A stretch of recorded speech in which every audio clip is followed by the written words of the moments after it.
Okay, next lesson, please bring your graph paper. Okay, we'll be doing some plotting in class also. A function of y of x is given by, okay, so here we have an equation. Copy and complete the following table. You don't have to copy, it is already printed for you. The second, okay, just ignore all this, okay? Basically just fill in a blank over here.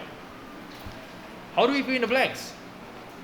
Well, they tell us that x has values of -1, x has a value of 0, x has a value of 1. Now, when x is equal to -1, y equals to equals to 3x plus 1. That is from the question. We are now trying to find the corresponding value of y. So basically, this is how you read it. When x equals to -1, what is the value of y? It's like a vending machine. We put in x equals to -1 into this vending machine, and the vending machine is known by y equals to 3x plus 1. So out comes y value. Okay, what is the y value? So here we say y equals to, now I'm going to copy exactly everything I see. I see a tree. Okay, copy down the tree. I see the x, but x I'm supposed to substitute it. So I put a bracket. Every time I see an x, I'll put a bracket. Then plus 1. Okay, and it has to give us something.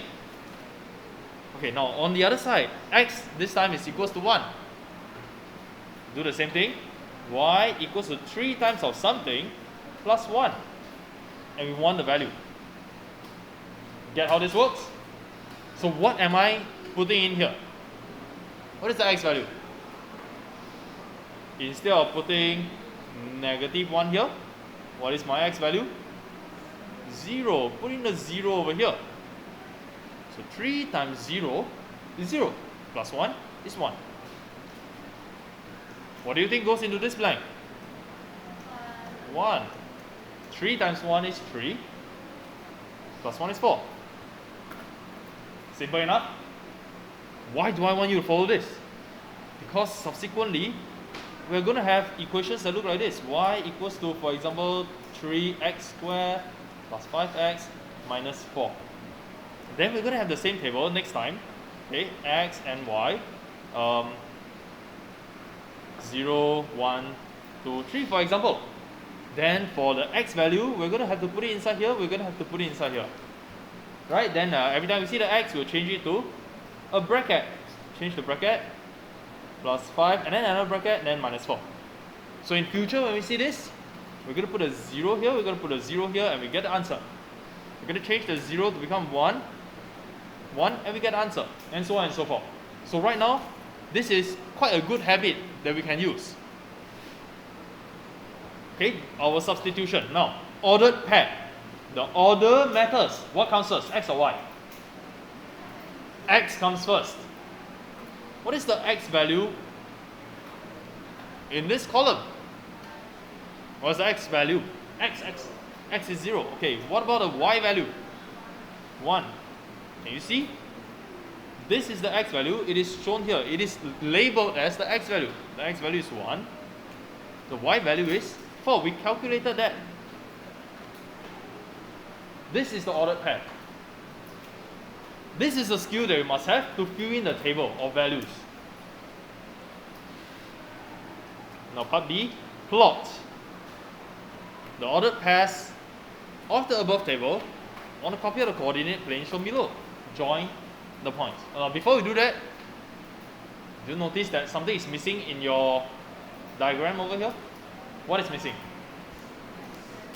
X and y. Okay, can you please include that first? We must always show what our axis represents. So x and y, please include them. And now we are ready to plot our first point. -1, -2. So the x value comes first. X are vertical lines. Okay, we are looking for the x value of -1. And it is shown over here. And it has a y value of -2. So you go down, -2. This is our first point. Second point, 0, 1. X value of 0, Y value of 1. If you are still very used to the block and the level, okay, this is block 0, level 1. Then we have block 1, level 4. We have 3 points. Join the points. Take a ruler with a pencil. Join as best as you can.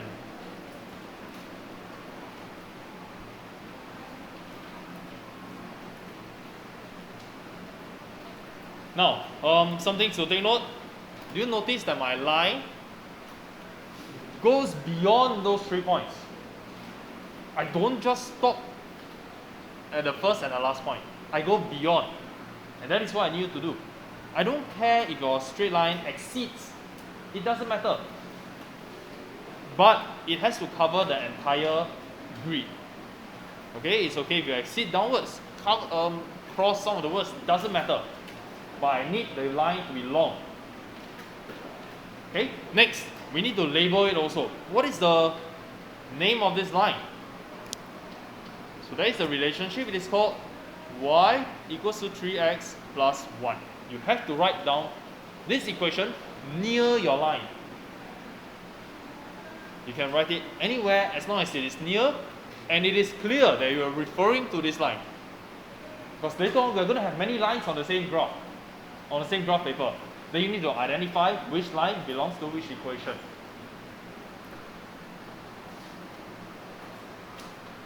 So what is the shape of this graph you just drew? Straight line. It is a straight line.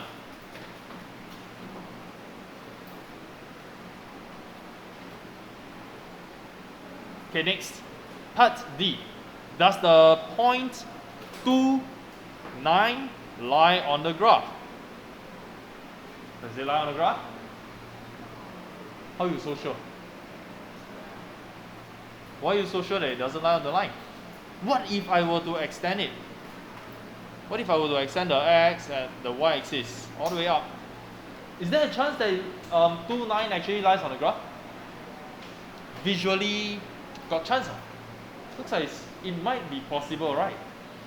But because there is no space and they don't expect you to draw the graph, they don't expect you to extend, is there another way of confirming whether 2, 9 lies on the graph? There is. We make use of this property. If it lies on the graph, when I substitute x equals to 2, I substitute y equals to 9, left hand side must be equal to right hand side. Then it will be on the graph. Okay, let's do a quick check. When x equals to 2, y equals to 9, right? That is what this coordinate is trying, this our coordinate is trying to tell us. Let us do a substitution. We're going to substitute into the equation y equals to 3x plus 1. Y equals to 3x plus 1. When I do the substitution, left hand side equals to 9.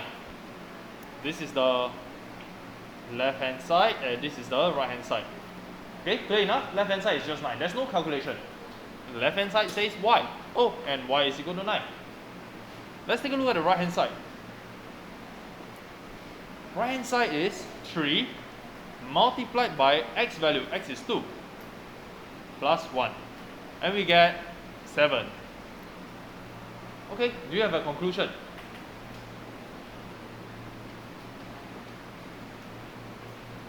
The right hand side is 7. The left hand side is 9. Are they the same? They're not the same. This is not equal to the left hand side. If it is not equal to the left hand side, does the point lie on the graph? No, it doesn't. So since left hand side not equal to right hand side, 2, 9 does not lie on the graph.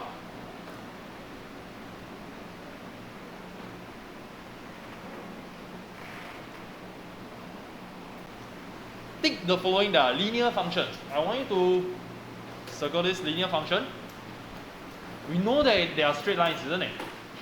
But it is, unfortunately, it is not as straightforward as that. So linear functions can be written as y equals to mx plus c. Okay, can you please copy this down first? Can be written as y equals to mx plus c. If you can write it like this, then it is a linear function where m and c are just constants. Let's take a look at part A. Is it of the form y equals to mx plus c? In part A, is it y equals to mx plus c? Do I have y? Y and y, right? Then I have equal. Then m. What is the value of m over here? 2. Yeah, it is of the form 2, then x, then plus c. What is the value of c in part A? Positive 1. Okay, good. It is.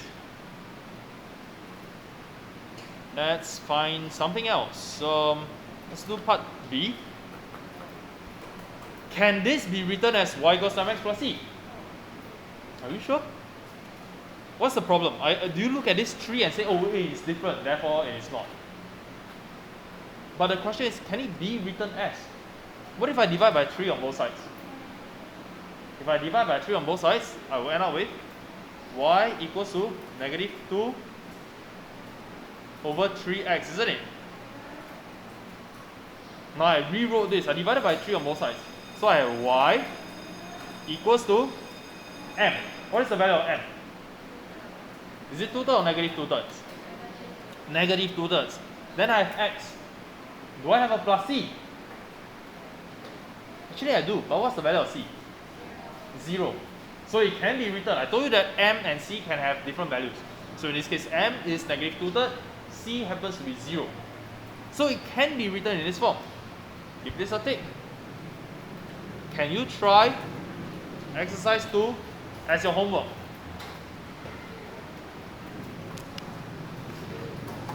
And exercise 3. So these two, bring them to class next lesson.